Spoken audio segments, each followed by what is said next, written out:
लाल आतंक के साए में बस्तर, नक्सलियों की कायराना करतूत, ग्राउंड जीरो पर सन्नाटा पसरा है। 10 जवान, एक ड्राइवर शहीद हो गए। जवानों को आज अंतिम विदाई दी जा रही है। पुलिस लाइन में अंतिम विदाई दी जाएगी। श्रद्धांजलि सभा आयोजित की गई है। शहीद जवानों को श्रद्धांजलि देंगे मुख्यमंत्री भूपेश बघेल। गृह मंत्री ताम्रध्वज साहू भी मौजूद रहेंगे।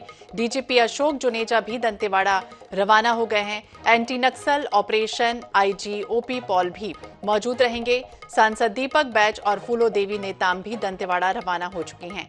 छत्तीसगढ़ के दंतेवाड़ा में बुधवार कल दोपहर नक्सली हमले में डीआरजी के 10 जवान और एक ड्राइवर शहीद हो गए। नक्सलियों ने आईडी ब्लास्ट में पुलिसकर्मियों का वाहन उड़ाया। हमला दंतेवाड़ा जिले के अरनपुर थाना क्षेत्र में अरनपुर समेली के बीच घटित हुआ। जवान मंगलवार रात हाटकोट नक्सली कमांडर और 8 लाख के नामी जगदीश की सूचना पर सर्चिंग पर निकले थे।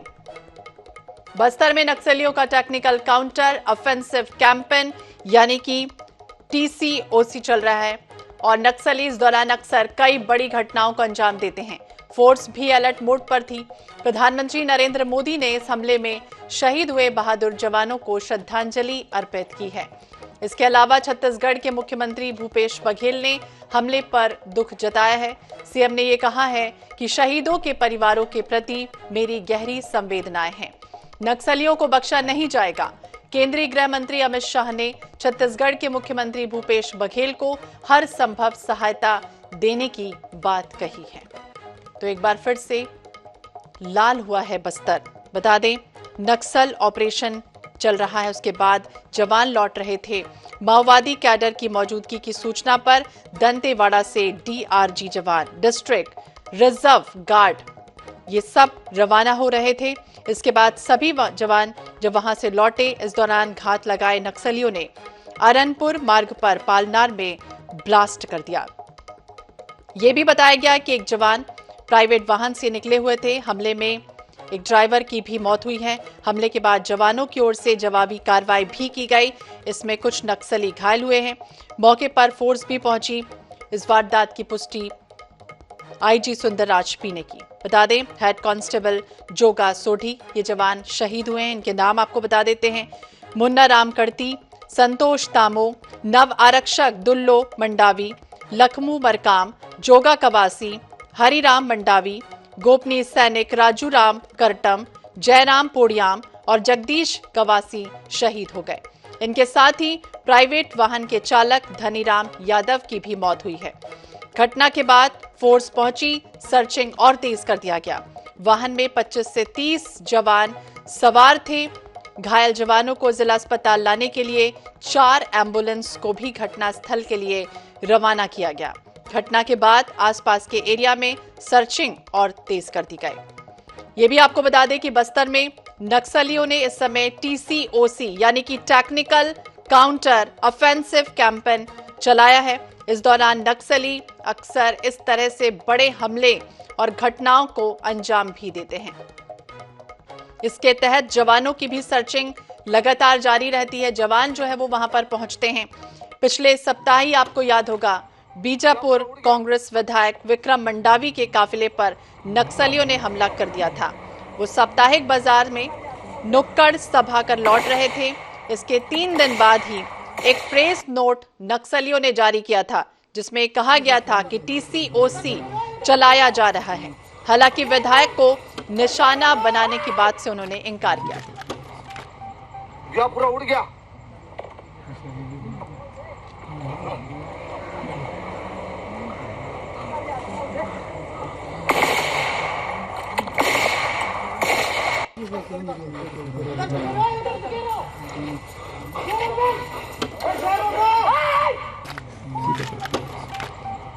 पूरा उड़ गया।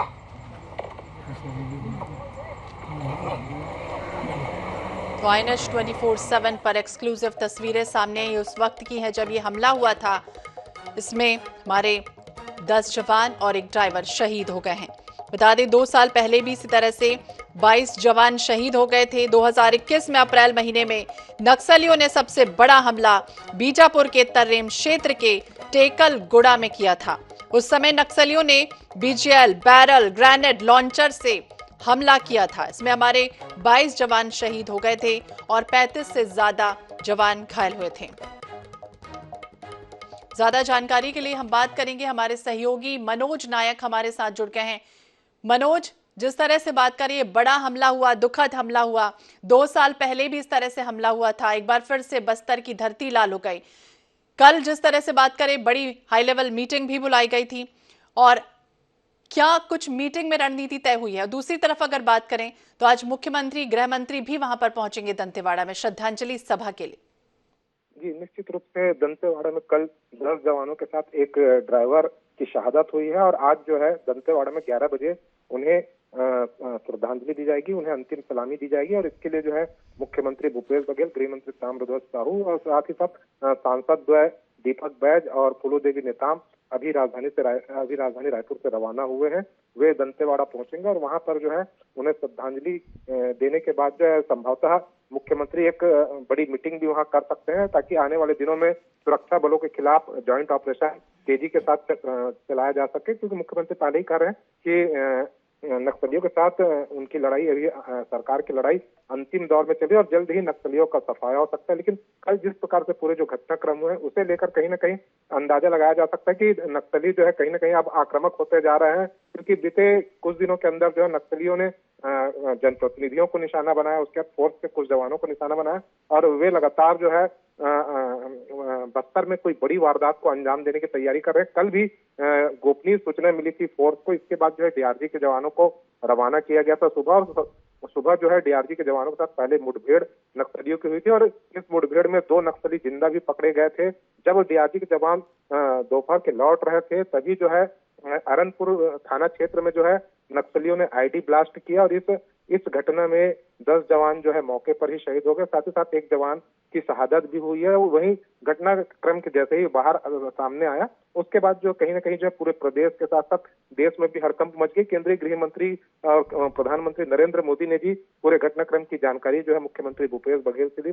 मुख्यमंत्री भी लगातार जो है पूरे घटनाक्रम को लेकर जो है नजर बनाए हुए रखे थे, वे पल पल की अपडेट ले रहे थे। वहीं जो है शाम को जो है पुलिस मुख्यालय में डीजीपी अशोक जुनेजा और आईजी नक्सल ऑपरेशन ओपी पाल ने भी एक बड़ी बैठक की और तमाम पहलुओं की जानकारी जुटाने की कोशिश की। वहीं मुख्यमंत्री ने शाम को जो है गृह मंत्री के साथ बैठक ली। इस बैठक में मुख्य सचिव अमिताभ जैन के साथ साथ डीजीपी अशोक जुनेजा भी शामिल हुए, साथ ही साथ जो है आईजी गुप्त वार्ता भी इस बैठक में शामिल थे और पूरे घटनाक्रम के साथ साथ पूरे पहलुओं की जानकारी ली गई। और अब से कुछ देर पहले जो है मुख्यमंत्री भूपेश बघेल दंतेवाड़ा रवाना हुए और वहां पर जो है जवानों को सलामी दी जाएगी, उन्हें श्रद्धांजलि दी जाएगी। बिल्कुल श्रद्धांजलि दी जाएगी और इस घटना पर प्रधानमंत्री नरेंद्र मोदी ने भी शहीद परिवारों के लिए अपनी संवेदनाएं प्रकट की हैं। केंद्रीय गृह मंत्री ने भी ये कहा कि कहीं ना कहीं जो भी जरूरत होगी वो सब उपलब्ध कराई जाएगी। लेकिन सवाल वही का वही, मनोज, जिस तरह से बात करें, कई बार कई जो बैठक हुई थी कल डीजीपी की, उसमें खास तौर से कहा गया कि नक्सली और जवानों के बीच सामने के सामने मुठभेड़ नहीं होती इस तरह से, क्योंकि अगर काउंटर करते हैं, कहीं ना कहीं अटैक करते हैं तो उसमें इतना नुकसान नहीं पहुंचता, जिसमें आईडी ब्लास्ट से सबसे ज्यादा नुकसान जो है वो जवानों को अभी हाल ही में पहुंच रहा है। 2 साल पहले भी इस तरह की घटना घटित हो चुकी है।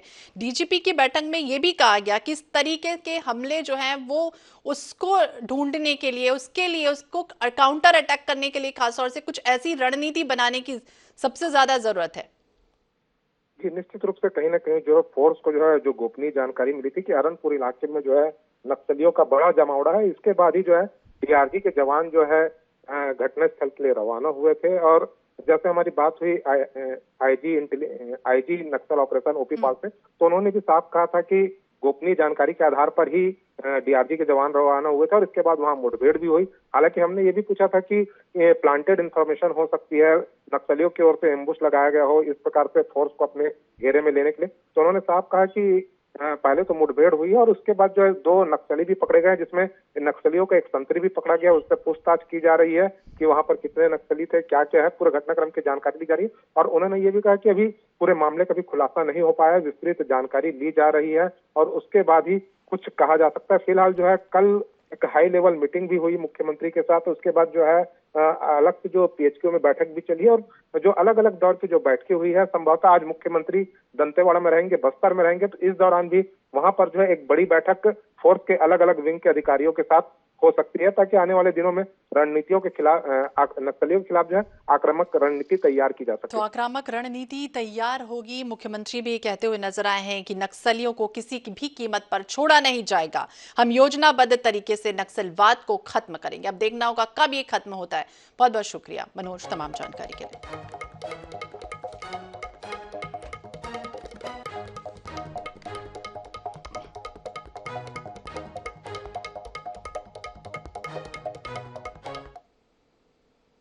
दंतेवाड़ा के अरनपुर में एक दुखद घटना हुई है। नक्सली हमले में 11 जवान शहीद हो गए। हमारे साथ बात करने के लिए प्रदेश अध्यक्ष अरुण साहू जी, उनसे बात करेंगे।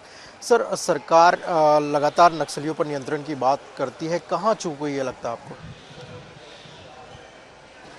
अरनपुर में जो घटना हुई है बहुत विभत्स है, बहुत दर्दनाक घटना है और इस घटना की जितनी निंदा की जाए कम है। छत्तीसगढ़ महतारी के 11 बेटों को हमने खोया है। मैं उन सभी जवानों के लिए अपनी विनम्र श्रद्धांजलि अर्पित करता हूं, उनके परिजनों के प्रति अपनी संवेदना व्यक्त करता हूं।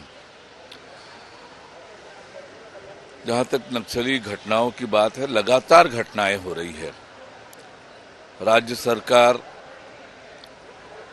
भले ही बोले कि नियंत्रण हुआ है, पर वैसी स्थिति नहीं है।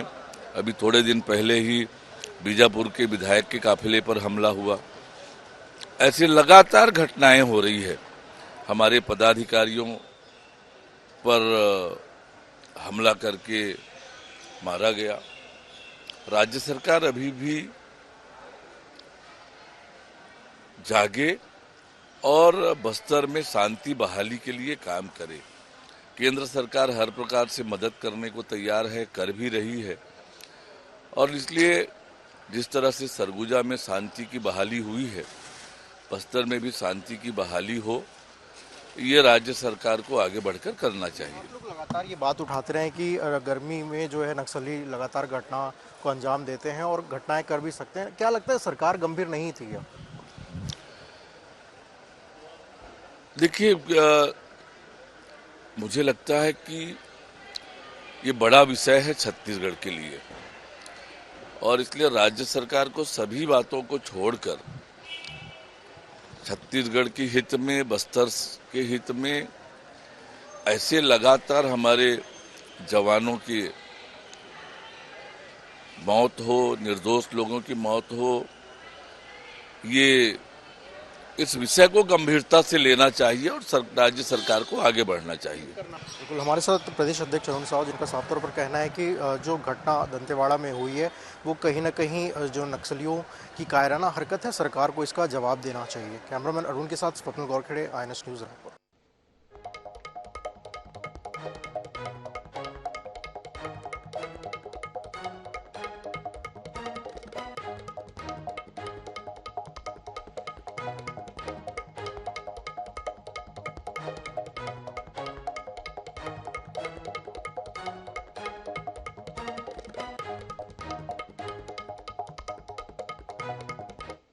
जी, इस वक्त मैं वो शहीद जवान जो संतोष तामो अब बड़े कमेली उनका घर में मैं मौजूद हूँ, जो कल बम विस्फोट में जवान जो 10 जवान शहीद हुए थे, उस 10 जवान शहीदों में से एक जवान भी है और उनकी मौत की खबर के बाद पूरा गांव मानो मातम से छा गए। देखिए, सभी ग्रामीण उसके घर पहुंच गया है। उनकी जो माँ है, उनकी माँ को देखिए, उनके अपने बेटे की जो फोटो है, उन्हें किस प्रकार की संभाल के रखा है और बार बार उस फोटो को, अपने बेटे की तस्वीर को पर निहार रहे हैं। तो ये उनकी माँ की एक दर्द है, माँ की एक वेदना है। तो निश्चित रूप से भले बेटा खोया उनका गम नहीं, इनका कहना है, लेकिन देश के लिए जो शहीद हुआ है ये इनके लिए फख्र का बात है। हमारे साथ उनकी जो बहन है उनसे भी जानने की कोशिश करेंगे। बेटे बताओ, ये कब घर आया था और आपसे किस प्रकार बात हुआ था? अभी कब आया था? मेरे से तो मेले में मिले थे, बांसी के मेले में। चाचा है मेरे। और तो मैं तो हॉस्टल में रहती, तो मैं उनसे उसी समय मिली, उसके बाद दोबारा नहीं मिली। जब चाचा आते थे आपके गांव में तो किस तरह से बातें होती थी, किस प्रकार की गप करते थे? बहुत अच्छे थे चाचा, सभी से घुल मिल के, मतलब पूरा फ्रेंडली रहते थे हर किसी से, सभी को, छोटे बड़ों को आदर, उनके साथ उनका जो व्यवहार था अभी से बात करने का बहुत अच्छा था। अब धीरे धीरे इलाके के लोग शिक्षित हो रहे हैं, नक्सली जिस प्रकार की वारदात का अंजाम दे रहे हैं, क्या संदेश देना चाहोगे, किस प्रकार काम उचित है, नक्सली को क्या बोलना चाहोगे आप? छोड़ दे रास्ता, नक्सली से क्या कहना चाहोगे? मैं क्या कहना चाहूँगी, मैं तो बस यही कहना चाहती हूँ, वो ऐसा क्यों करते हैं, अपनी अपनी जान होती है हर किसी की, वो क्यों ऐसे करते हैं क्या? तो निश्चित देखिए, ये उनकी भतीजी है, बेटी समान है, और उनकी आंखों के जो नमी ये बताने के लिए काफी है कि अपने चाचा को कितना याद करते हैं। वही साथ पूरा परिवार ही नहीं, पूरे गांव आज शोक में डूबा हुआ है, पूरा गांव मातम से पसरा हुआ है। तो निश्चित रूप से नक्सलियों का जो वारदात किए है, इससे पूरे गाँव इस समय नाराज भी है, और एक तरफ कहा जाए कि इस प्रकार की जो घटना है उस घटना को निंदा भी करते हैं। तो निश्चित रूप से गांव का, इनकी परिवार का ये बार बार नक्सलियों से यही अपील कर रहे हैं कि वो अपनी हिंसा का रास्ता छोड़ दे और इस प्रकार की वारदात का अंजाम ना दे, ताकि किसी की पत्नी की जो पति वो मत खो, किसी बेटा के बाप मत खोए, किसी माँ की कोख ना उजाड़े। कैमरामैन संजू के साथ जीवानंद हालदार, INS न्यूज, बड़े कमेली।